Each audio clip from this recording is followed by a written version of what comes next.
حضور غوث اعظم کو ایک مرتبہ رمضان المبارک کے دوران ایک شخص نے افطاری کی دعوت دی تو حضور غوث پاک نے دعوت قبول فرما لیا۔ پھر اس کے بعد دوسرا آدمی آیا اور افطاری کی دعوت کی تو آپ نے اس کا بھی دعوت قبول فرما لیا۔ پھر اس کے بعد تیسرا آدمی آیا، پھر اس کا بھی دعوت قبول فرما لیا۔ پھر چوتھا آدمی آیا، پانچواں، چھٹا، ساتواں، 20، 30، 40، 50، 60، یہاں تک کہ 70 آدمی حضور غوث پاک کو افطاری کی دعوت دی ایک ہی وقت پر، تو آپ نے 70 آدمیوں کی دعوت کو قبول فرما لیا۔ دعوت دینے والے افراد کو ایک دوسرے کی دعوت کا علم نہ تھا، یعنی ایک دوسرے کو معلوم ہی نہیں تھا کہ حضور غوث پاک کی دعوت 70 گھروں میں ایک ہی وقت پر ہے، اور آپ مقررہ وقت پر یعنی ایک ہی وقت پر ان سب کے گھروں میں تشریف لے گئے اور ان کے ساتھ افطاری فرمائی۔ اس دن آپ نے اپنے آستانہ پر بھی افطاری فرمائی۔ صبح جب ہر شخص اپنی اس سعادت کی گفتگو کر رہا تھا، ایک شخص نے عرض کیا کہ آج حضور غوث پاک ہمارے یہاں آئے تھے، تو دوسرا نے کہا تیرے یہاں کہاں؟ میرے یہاں آئے تھے۔ ارے جھگڑا ہونے لگا۔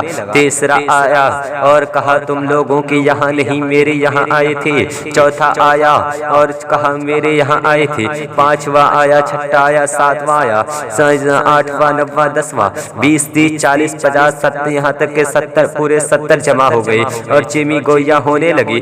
سب کہنے لگے میرے یہاں آئے تھے، تو انہیں معلوم ہوا کہ آپ نے ہر گھر میں افطاری کی ہے، آپ نے ہر گھر میں افطاری کی ہے۔ اس دوران خدام آستان عالیہ بھی آ گئے اور کہنے لگے آپ نے حسب معمول آستان عالیہ پر ہی کل افطاری فرمائی تھی۔ جب آپ کی خدمت میں اس بات کو بیان کیا گیا تو آپ نے فرمایا کہ تمام لوگ اپنے قول میں سچے ہیں، اور میں نے ہر ایک کی دعوت قبول کی اور ہر ایک کے گھر جا کر ان کے ساتھ افطاری فرمائی۔ اور فرماتی ہیں آؤ ایک درخت کی طرف، آؤ ایک درخت کی طرف اشارہ فرمایا۔ اب اپنی تجلی ڈالی، اس درخت پر دیکھو پتے پتے پر کیا لکھا ہے۔ ہر پتے پہ لکھا تھا عبد القادر، ہر پتے پر کیا لکھا تھا؟ عبد القادر۔ سبحان اللہ۔